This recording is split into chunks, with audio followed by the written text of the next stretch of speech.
Joined now by the chair of the Senate Foreign Relations Committee, Senator Bob Corker. Senator Corker, thank you for joining us this morning. We just heard Martha say a lot of people were shocked to learn that we have almost 1,000 troops right now in Niger. As chair of the Foreign Relations Committee, do you understand what America is doing there? And do Americans know what we need to know about that mission?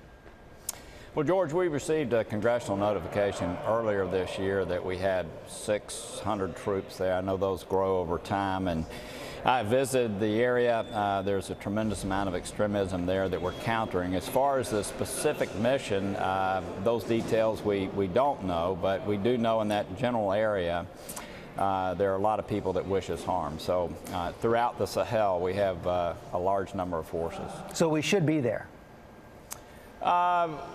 Look, yes. Now let me say this, George. A week from yesterday, will be beginning a debate about the authorization for the use of military force. What's happened through the years is these efforts have spread throughout the world without a lot of congressional input. And I know that Senator McCain and others, myself, obviously want to make sure that Congress is playing the appropriate role.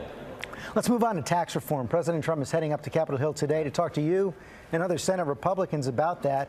Yesterday, he seemed to take any reform of 401ks off the table. Are you confident he's got the will and the skill and the commitment to get this done?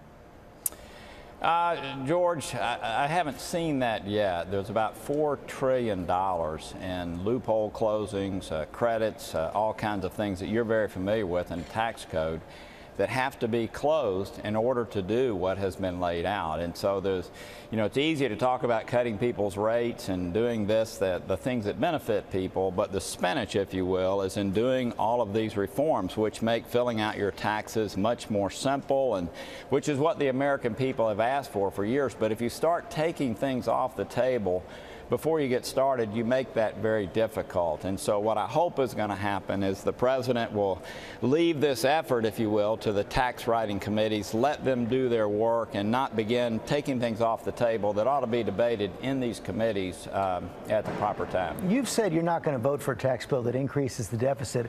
According to the current plan the White House has talked about, it's hard to know because it's not all down on paper, but probably increase the deficit, most experts say, by about $2 trillion. But when I asked the Treasury Secretary about that, Steve Mnuchin, here's what he said.